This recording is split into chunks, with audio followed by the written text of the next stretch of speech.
दोनों जगह जो है बैतुल मुकद्दस में अल्लाह ताला की सिफ़त हुकूमत की तजल्ली है, तो उधर जब सजदा होता था अल्लाह ताला की उसी तजल्ली को होता था, और बैतुल्लाह शरीफ जो है ये अल्लाह ताला की मोहब्बत की तजल्ली है।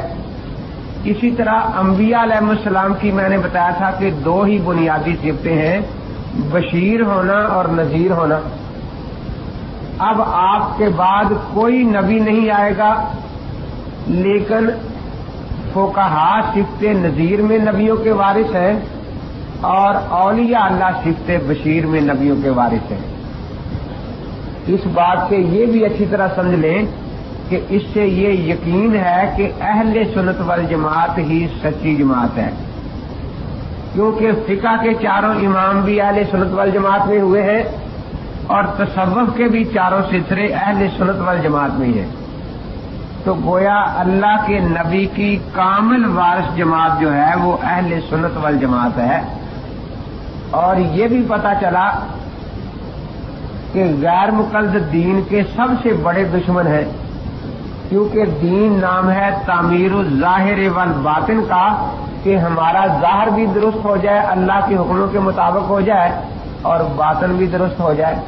ज़ाहिर दुरुस्त होता है फ़िक़ही अहकाम के मुताबिक अमल करने से, और बातिन दुरुस्त होता है तसव्वुफ़ के अहकाम के मुताबिक। गैर मुक़ल्लिद सारी उम्र इसी की दुश्मनी करते हैं, या वो फुक़हा के खिलाफ लिखते हैं या तसव्वुफ़ के खिलाफ लिखते हैं। तो इसका मतलब है कि जिस तरह हमारा यकीन है कि हमारा दीन कामिल है, क्योंकि ज़ाहिर के अहकाम भी हमारे पास मौजूद हैं, बातिन के सफाई का तरीका भी हमारे पास मौजूद है, इसी तरह ये पता चला कि गैर मुक़ल्लिदीन पूरे दीन के दुश्मन हैं। वो ज़ाहिरी काम जो फ़िक़ह है उनके भी दुश्मन है, और जो बातिनी काम तसव्वुफ़ है इनके भी दुश्मन है। तो इसी तरह हिदायत के मैंने बताया दो ही रास्ते थे, इज्तिहाद और तकलीद, और गुमराही के दो ही हैं, इल्हाद और बिदअत। इसी तरह तहकीक का कुरान पाक ने हुक्म दिया है, इन जाकुम फासिकुम बिनबइन फतबय्यनु। ये गैर मुक़ल्लिद भी पढ़ देते हैं, मुनकरे हदीस भी पढ़ देते हैं, जी अल्लाह ने तहकीक का हुक्म दिया है। बिल्कुल ठीक है, हमारा इस पर ईमान है कि अल्लाह ताला ने तहकीक का हुक्म दिया है, लेकिन तहकीक करने का हक किसको है? एक दिन दो तीन गैर मुक़ल्लिद मेरे पास आए, कहने लगे जी इमाम साहब रहमतुल्लाह ने फरमाया था ना कि मेरा कौल जो है वो तहकीक से कबूल करना, अगर गलत हो, कुरान हदीस के खिलाफ हो तो दीवार पर दे मारना। फरमाया आप ये लिख देंगे? मैंने कहा तो पहली किताबों में लिखा हुआ है, मेरे लिखने न लिखने से क्या असर होगा। आपस में बड़े खुश हो रहे थे कि देखो बात मान रहा है, और सच्ची बात मानने में कौन सा अर्ज है। मैंने पूछा कि आपको एक डॉक्टर साहब नुस्खा लिख देते हैं और कहते हैं कि भाई जहां से चाहो चेक करवा लो, गलत हो तो दीवार पर मार देना।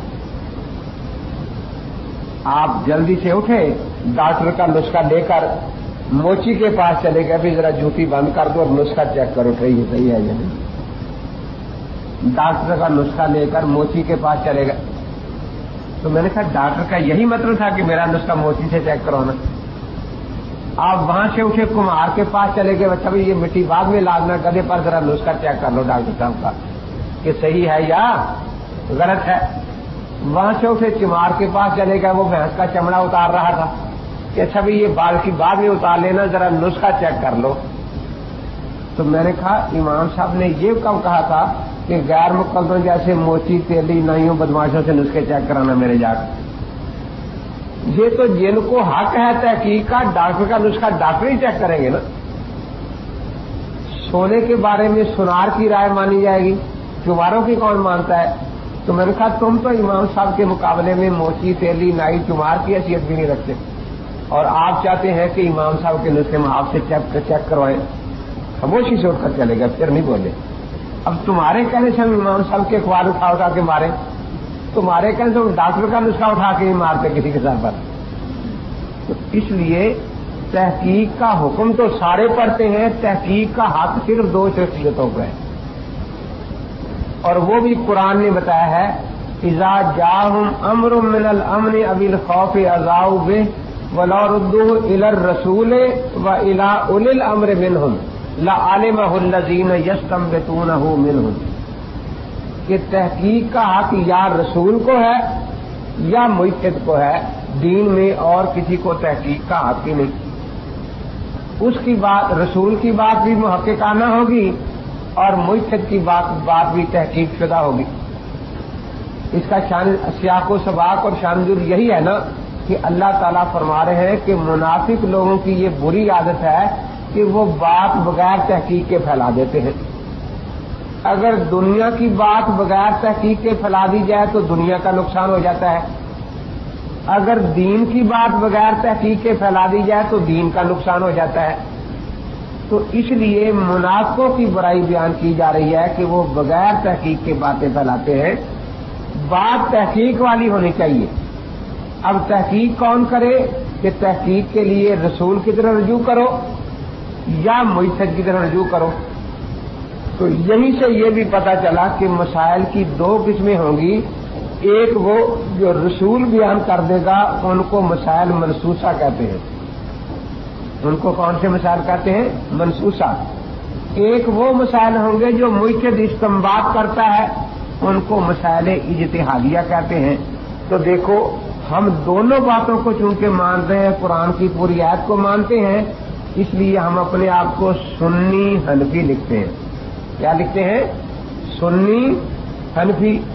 سنی ہم ان مسائل میں ہیں جو اللہ کے رسول سے ہمیں مل گئے، حنفی ہم ان مسائل میں ہیں جو امام صاحب نے اجتہاد کر کے کتاب و سنت سے نکال کر ہمیں دے دیے۔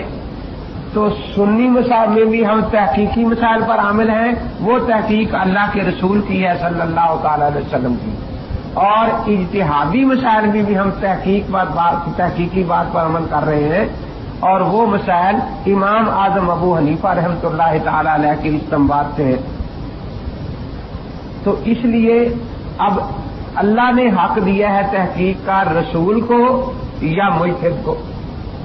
اب ایک فرقہ کھڑا ہو گیا کہ ہمیں رسول کی ضرورت نہیں، ہم خود لغت دیکھ کر مسئلہ حل کر سکتے ہیں۔ مرزا کے لیے تھے ہر جائے کے لیے تھے، مرزا کے لیے تھے ہر جائے کے لیے تھے، وہ موت کا زخم علماء دیوبند نانوت بھی کلش کر صدق وفاق پہ کر، علماء دیوبند علماء